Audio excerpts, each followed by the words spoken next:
Bonjour, alors aujourd'hui on va essayer de voir les coloriages, donc colorier un ensemble fini. Alors d'abord, qu'est-ce que c'est qu'un coloriage? Bon, il va falloir bien le définir évidemment. Là par exemple, vous voyez, vous essayez, vous avez 4 éléments, hein, 1, 2, 3, 4, un ensemble à 4 éléments, et vous voulez le colorier. Bon, bah, ça veut dire quoi? Ça veut dire que vous allez assigner des couleurs à chacun des éléments. Ça veut dire en gros qu'un coloriage, c'est une application d'un ensemble fixé, que je vais appeler grand X de cardinal N, vers un ensemble de couleurs que je vais appeler grand K de cardinal petit k. Voilà. Donc ici, je décide de les colorier, soit en blanc, soit en noir, et voilà ce que ça donne. Voilà un coloriage, hein, d'accord, de ces 4 éléments, en blanc ici, ici en noir, et voilà l'application, hein, que ça correspond. Donc 1, c'est blanc, 2, c'est blanc, 3, c'est noir, et 4, c'est noir. Voilà. Alors maintenant, combien il y a de coloriage ici? On a 2 couleurs, 4 éléments à colorier, ça fait 2 puissance 4, c'est-à-dire 16 éléments. Bon, là, l'histoire n'est pas terminée. Maintenant, si, imaginons que je décide de tourner, hein, donc je vais faire une permutation de ces 4 éléments, et là, c'est par exemple une permutation en tournant. Donc je vais en fait faire agir sur X le groupe Z sur 4Z, hein, par des rotations du carré. Hein. Bon, qu'est-ce que ça va donner si je tourne d'un quart de tour comme ça? Eh bien, ça va me donner ici, lui va passer là, lui va passer là, lui là, et lui là. Bon, c'est ce qui est symbolisé, en gros, par les flèches vertes, ici, entre les deux ensembles. 1 va vers 2, 2 va vers 3, 3 va vers 4, 4 va vers 1. Alors, que devient le coloriage? Eh bien, regardez, 1, il devient quoi?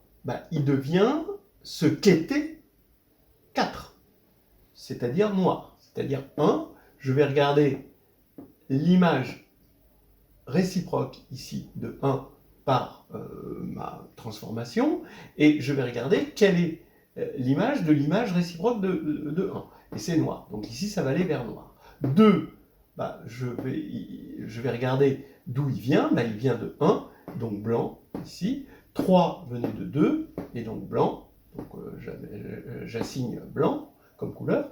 Et 4, eh bien 4, il provenait de 3. Et 3 c'était noir, donc là c'est noir.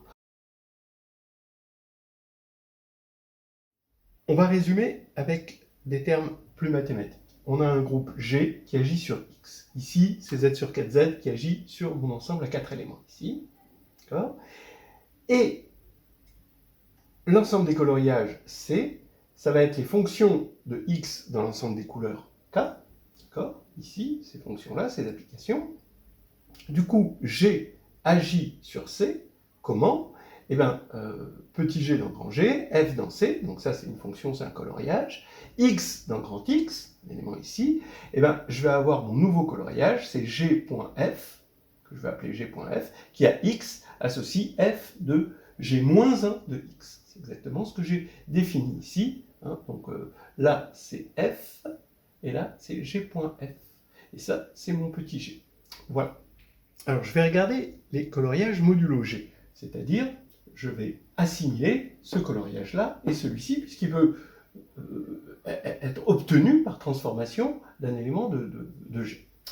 Bon, alors, combien y a-t-il de coloriages modulo G ici, avec des blancs et des noirs? Il y a ici, quand tout est noir, symétriquement quand tout est blanc, quand il y a un blanc et 3 noirs, symétriquement quand il y a un noir et 3 blancs, mais il y a 2 possibilités à modulo G pour 2 blancs, 2 noirs. Vous avez celui-ci et celui-ci. Vous ne pouvez pas obtenir, avec un élément de Z sur 4Z, en tournant, celui-ci à partir de celui-là. Ça, c'est pas possible. Et c'est 2 orbites, en quelque sorte, 2 G-orbites de coloriage différents. Voilà. Donc, on compte, et en fait, on en compte 6 en tout. Alors, comment faire pour trouver 6? Comment faire pour trouver une formule générale? Eh bien, on pense évidemment à la formule de Burnside. Ce qu'on est en train de compter, ce sont des G-orbites sur un ensemble de coloriage. Donc c'est l'ensemble, ce qu'on appelle C sur G, des G-orbites pour l'action de G sur C. On sait que c'est le théorème de Burnside qui nous permet d'obtenir ça. Alors ce théorème de Burnside, on va le démontrer dans un cadre plus fin. Donc pour l'instant, on peut supposer cette formule. Bon, de toute façon, beaucoup de gens la connaissent. Hein. Le cardinal cherché, c'est 1 sur cardinal de G fois la somme pour G dans grand G de cardinal des invariants pour petit g sur C.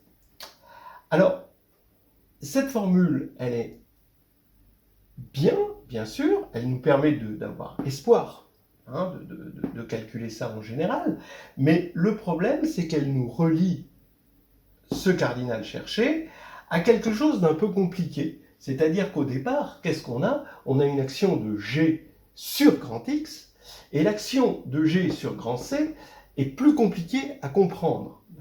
Donc, il nous faudrait une formule qui ne dépende que de l'action de G sur grand X. C'est ça qui va être important. Alors, regardez, c'est ce lemme qui va nous aider à faire le lien entre ça et ça. F appartient à CG, d'accord, indice supérieur. Donc ça veut dire quoi? Ça, c'est les invariants. Donc si f rond g-1 est égal à f, d'accord, c'est-à-dire si f g-1.x est égal à f de x, quel que soit petit x dans grand X. Mais, bon, vous voyez bien qu'à partir du moment où c'est vrai pour g-1, bah, du coup, ça va être vrai pour toute puissance de g. Donc on va avoir f de g puissance s.x est égal à f de x pour tout x dans grand X et pour tout s dans z. Voilà. Ce qui veut dire, donc ici, je suis en train de regarder le sous-groupe engendré par petit g, hein, ça, puisque j'ai pris s dans z. Donc je suis en train de regarder le sous-groupe engendré par petit g, et donc ça veut dire que f est constant sur les g-orbites. Alors, c'est facile maintenant. On a un ensemble, et il va y avoir, donc on a fixé petit g, donc on a les g-orbites, et on veut regarder les fonctions dans K, d'accord, tel que c'est constant sur les g-orbites, on regarde combien il y a d'orbites, et on va mettre K à la puissance, au lieu de prendre n ici, on va prendre à la puissance le nombre d'orbites, puisqu'il suffit d'assigner à un élément, ici, une couleur, et tous les autres éléments de la même orbite vont aller vers la même couleur. Voilà. Donc, maintenant ça devient facile, voilà le corollaire, c'est que le nombre de coloriages, c'est 1 sur cardinal de G, somme pour G dans grand G, comme ici, et ici ça va être K puissance le nombre d'orbites de X, grand X, sous le sous-groupe engendré par petit g.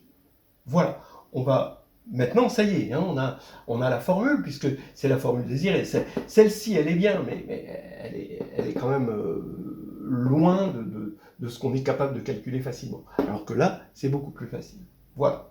Donc, on va déjà tester un petit peu cette formule. Là-dessus, on va essayer de retrouver 6. On va essayer de changer les actions de groupe pour s'amuser. Et puis, après, on va attaquer le théorème de Pauli. Alors, si G, bon, c'est le groupe trivial qui agit trivialement, eh bien, on devrait retrouver cette formule-là. Ben oui, parce qu'on a 1 sur le cardinal de G, donc 1, et là on n'a que E dans G, et là ça agit trivialement, donc on va retrouver 2 puissance, ici c'est le cardinal, je devrais mettre, hein, d'accord, 2 puissance le cardinal de X, et donc ça fait du puissance 4, donc ça fait bien 16. Maintenant, on va reprendre ce qu'on avait pris, c'est-à-dire G, c'est Z sur 4Z, avec, qui agit par rotation ici sur le carré. Eh bien, prenons, donc on va regarder, il faut regarder le nombre, ici petit k c'est toujours 2, hein, mais il faut regarder le nombre d'orbites hein, de grand X sous le sous-groupe engendré par G. Alors quand c'est E, ben, ça va être le sous-groupe trivial, donc il agit trivialement, il y a 4 orbites. Maintenant, quand c'est la rotation, hein, le quart de tour, ou le quart de tour dans un sens ou dans l'autre, hein, eh ben, il va y avoir une action transitive, d'accord, du groupe engendré par R. Hein, le groupe engendré par R, ben, c'est Z sur 4Z, donc lui il agit transitivement, donc il n'y a qu'une seule orbite. Et quand c'est le demi-tour, et bien là, il va y avoir, ici, quand on va avoir le demi-tour, on va avoir 2 orbites, celle-ci, hein, d'accord, on va diagonalement opposer, et celle-ci. Donc on a 2 orbites. Ce qui veut dire qu'on va avoir, quand on va faire ça, on va faire 1 sur 4, d'accord, fois 2 puissance 4. Ensuite, pour le quart de tour, dans un sens, ça va faire 2 puissance 1, parce que c'est transitif, dans l'autre sens aussi, et pour le demi-tour, il y a 2 orbites, donc 2 puissance 2. Et quand on fait le calcul, on tombe bien sur les 6 hein, auxquels on s'attendait. Voilà, donc c'est bien. Et maintenant, on peut s'amuser à regarder le cas où G, c'est le groupe S4, alors qui agit par permutation sur l'ensemble à 4 éléments. Ce qui veut dire qu'on n'a pas la contrainte métrique, en quelque sorte, hein, de la rotation. Et là, cette fois-ci, vous voyez ce qui se passe. Bien, lui, on peut l'amener, comme on n'a pas de contrainte métrique, le blanc ici, on peut l'amener ici, et on peut l'échanger ici avec le noir, là, comme ceci, sans que ça pose de problème, parce que c'est juste des permutations. Donc ici, on va avoir la même orbite, et on voit bien qu'il va y avoir 5 coloriages hein, modulo G. Voilà. On le retrouve, on va faire 1 sur 24, donc c'est factoriel 4, le cardinal de S4, 2 puissance 4. Ensuite, quand on a, dans S4, on a 6 transpositions. Donc là, les orbites pour les transpositions, il y en a 3. D'accord? Puisque si par exemple c'est la transposition 1, 2, ben, il va y avoir 1, 2 qui va être déjà une orbite, 3 qui va être une orbite, et 4 qui va être une troisième orbite. Donc ici, 2 puissance 3 pour les 6 transpositions. Pour les 8 3 cycles, ben, on va avoir 2 orbites, l'orbite du 3 cycles et le quatrième restant, qui est tout seul. Pour les 4 cycles, alors les 4 cycles, ça évidemment, il va y avoir qu'une seule orbite, puisque c'est un 4 cycles. Et pour les doubles transpositions, évidemment, comme c'est des doubles transpositions sur un ensemble à 4 éléments, vous allez avoir 2 orbites. Donc vous avez 3 doubles transpositions. Voilà. Et on fait ce calcul, on applique cette formule, et on trouve bien les 5 comme vous. Voilà. Donc ça nous a permis de calculer le nombre de coloriages sous l'action modulo G, c'est-à-dire sous l'action de G. Maintenant, le problème n'est pas encore terminé. Le problème, ça va être de voir que ici, il n'y en a qu'un seul. On revient sur le cas précédent, hein, de départ. Ici, il n'y en a qu'un seul avec 4 noirs, un seul avec 3 noirs, 1 blanc. Il y en a 2 avec 2 noirs, 2 blancs, un avec 3 blancs, 1 noir, et un avec 4 noirs. En gros, on veut avoir le nombre de coloriages modulo G possédant un nombre prédéfini d'une couleur donnée. De toutes les couleurs en fait données. Ici par exemple, donc l'exemple type, on veut avoir le nombre de coloriages modulo G possédant 2 blanches et 2 noires. Et il se trouve que le nombre c'est 2. Comment on fait? Bien, ça va nous demander forcément un raffinement de cette formule et qui va nous demander un raffinement de la formule de Burnside.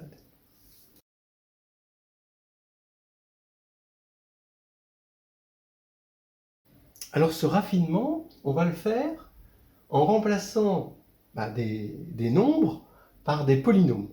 D'accord? Par exemple, on va associer à cet ensemble de coloriage modulo G, bien le polynôme suivant, x1 puissance 4, donc x1 ça va être la variable qui va avoir les couleurs noires, donc x1 puissance 4, x1 ici au cube x2, voilà, x2 c'est la variable qui voit la couleur blanche, Là, il va y avoir 2 x1 carré, x2 carré, plus x1, x3 carré, x2 puissance 4, et on va associer un polynôme. Alors, attention, le polynôme, il est associé à grand X et à l'action de G. Par exemple, si G, c'est le groupe trivial qui agit trivialement sur X, mais ici, vous allez avoir x1 puissance 4. Ici, vous allez avoir le blanc ici, le blanc ici, le blanc ici ou le blanc ici. Donc vous allez en avoir 4 pour x1 au cube, x2. Là, vous allez avoir pour 2 blancs, 2 noirs, vous allez avoir toute la possibilité de mettre 2 blancs, c'est-à-dire 2 parmi 4, donc 6 ici, et là 4, et là 1. Donc ici, ce polynôme, on voit qu'il y a une formule quand même qui est derrière, au moins dans le cas trivial. C'est que ça, on reconnaît x1 plus x2 puissance 4. Et ce qu'on aimerait, c'est voir comment ce polynôme peut s'écrire joliment, peut-être avec une somme, mais de choses factorisées un petit peu de ce type-là. Et ça va être ça, le théorème de Polya. La formule de Polya, c'est une jolie formule qui va connecter P, non pas avec l'action de G sur les coloriages, C, mais directement l'action de G sur grand X, c'est-à-dire ce qu'on aime, ce qu'on peut voir de façon plus naturelle et plus intuitive. Regardez comment on va définir P, on va essayer de donner une bonne définition de P. On prend un coloriage, donc c'est une fonction de x dans K, donc f dans C. On a gamma de f, je vais poser gamma de f, égale au monôme suivant, donc on est dans l'espace ici, le Q espace des polynômes à un déterminé x1 jusqu'à xk, donc ça c'est les couleurs. Et je vais prendre le monôme, produit des xi puissance ni, où ni, c'est le nombre d'éléments de couleur i. Donc c'est le cardinal de f-1 de i. Alors maintenant, remarquez que gamma passe au quotient de l'action de g. Effectivement, si vous prenez f-1 de i, donc l'ensemble des éléments de couleur i, pour une coloration donnée, eh bien g.f, moins 1 de i, va avoir même cardinal. Pourquoi? Parce qu'il y a une bijection entre cet ensemble-là et cet ensemble-là, et cette bijection, c'est l'application qui a x donne g.x. Par définition, vous pouvez vérifier, quand on passe d'un coloriage ici au coloriage ici, il y a toujours le même nombre ici de blanc et le même nombre de noir, même si ce n'est pas les mêmes qui sont assignés. Donc c'est directement donné par ça. Donc ce qui fait que ces ni vont être les mêmes quand je vais remplacer f par g.f, et donc ce qui fait que gamma de g.f, c'est gamma de f. Ce qui veut dire que gamma passe au quotient de l'action de petit g, et je vais avoir une fonction qu'on va appeler gamma bar. D'accord ? Alors maintenant, qu'est-ce que c'est que P? Comment je définis P? Bon, on se doute comment on le définit. Eh bien, P par définition, mais c'est bien d'en avoir une définition sur laquelle on va pouvoir travailler, c'est la somme pour tous les coloriages modulo G, ici, voilà, c'est cette somme-là, des gamma bar de F, et c'est un polynôme à K indéterminé. Voilà. Donc ici, pour lui, on va avoir lui, pour lui, on va avoir lui. Pour lui, gamma, ça va être lui, et lui, ça va être lui, donc ça va incrémenter, il va y avoir 2, et là ici, et là, ça va nous donner ça. Alors on a défini ce qu'on appelle le polynôme générateur des coloriages. C'est pas gagné, parce que pour l'instant, ce polynôme-là, il est donné en fonction directement des coloriages, et on aimerait qu'il soit donné directement en fonction de l'action de G sur X. C'est ce qu'on va faire, c'est le théorème de Polya.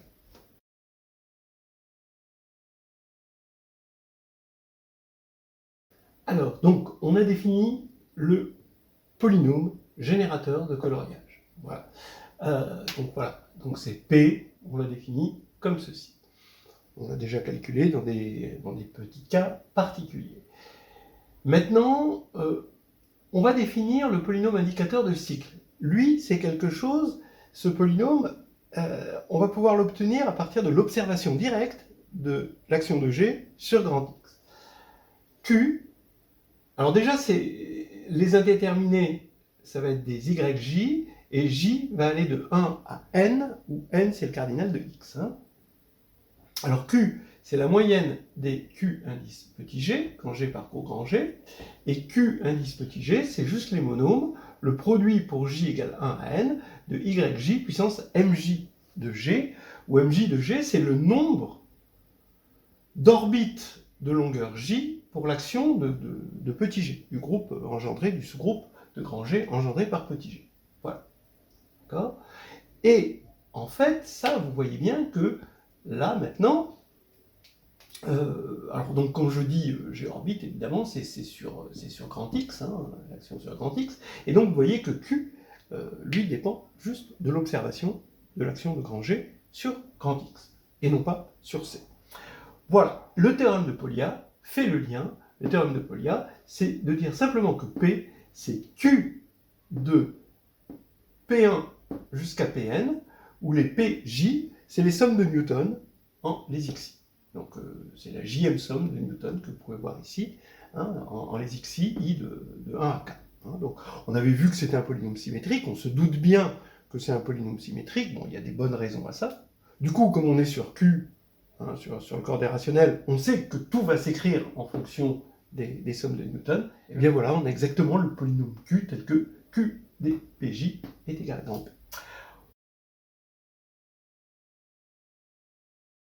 Donc maintenant, avant de démontrer le théorème de Polya, on va regarder sur les exemples comment ça se calcule. Bon, si G c'est le groupe trivial, et bien P, qu'est-ce qu'on va avoir pour Q? On va avoir juste Q indice E, bien sûr. Q indice E, il n'y a que des orbites, l'action est triviale, donc il n'y a que des orbites de longueur 1. Donc on va avoir Y1, et des orbites de longueur 1, bon, comme on a 4 éléments ici dans notre exemple, il va y en avoir 4. Donc ici, on va avoir Y1 à la puissance 4, et ce Y1 va, dans le théorème de Polya, devenir P1. D'accord ? Voilà.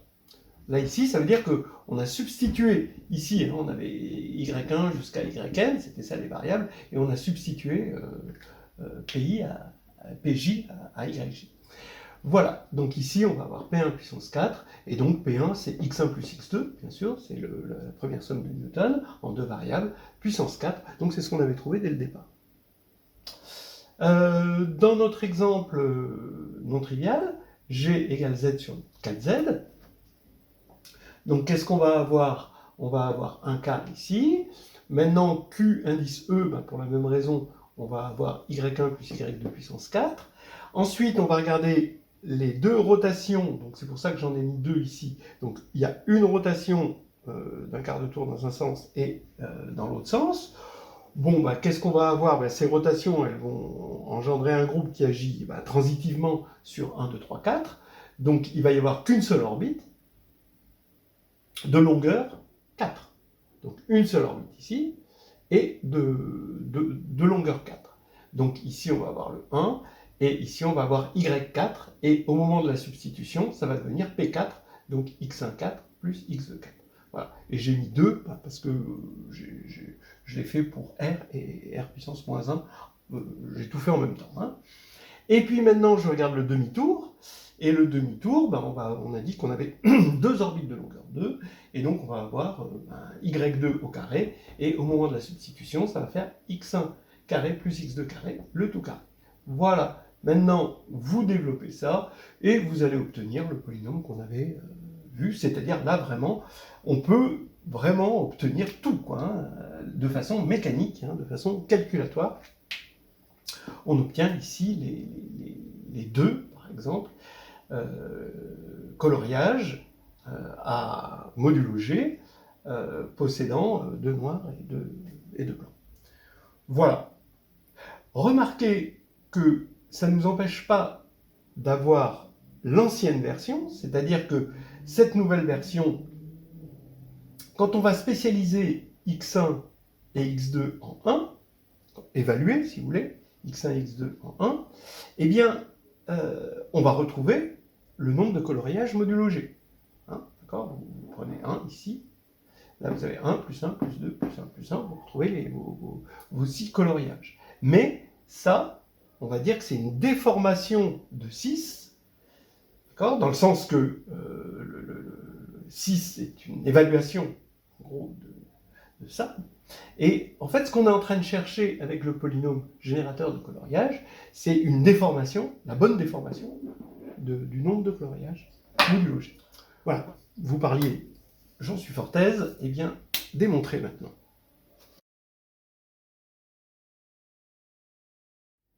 Donc, c'est ce que j'annonçais précédemment. Il va nous falloir une version pondérée de Burnside, une version déformée, en quelque sorte, du théorème de Burnside. Donc, allons-y. On prend G qui va agir sur Y.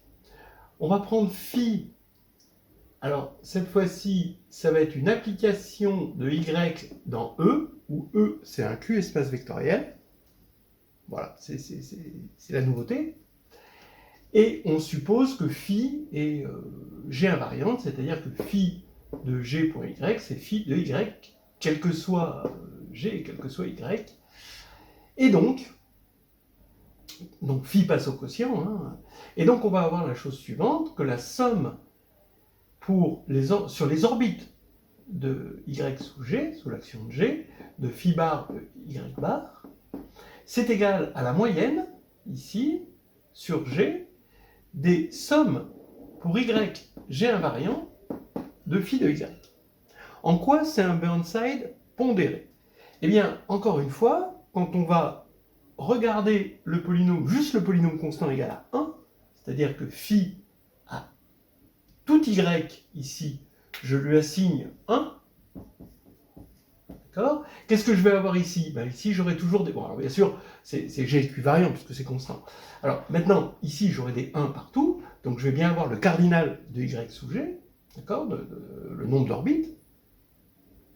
Ici, je vais avoir des 1 partout, donc je vais avoir le cardinal des petits G invariants sur grand Y, et donc on reconnaît la formule de Burnside. Donc c'est une déformation, en quelque sorte, de Burnside qu'on appelle le théorème de Burnside pondéré. Voilà. Ben, la preuve, c'est juste une pondération de la preuve de Burnside. C'est exactement la même chose, hein, vous pouvez le faire. Il suffit de prendre, encore une fois, l'ensemble R, des couples petit g dans grand G, petit y dans grand y, tel que g.y est égal à y, donc ça veut dire que y est invariant sur petit g, et on va regarder petit e égale la somme pour tous ces couples des phi de y. Bon, vous remarquerez qu'ici g est inexistant, mais on le regarde sur tous les couples. Bon.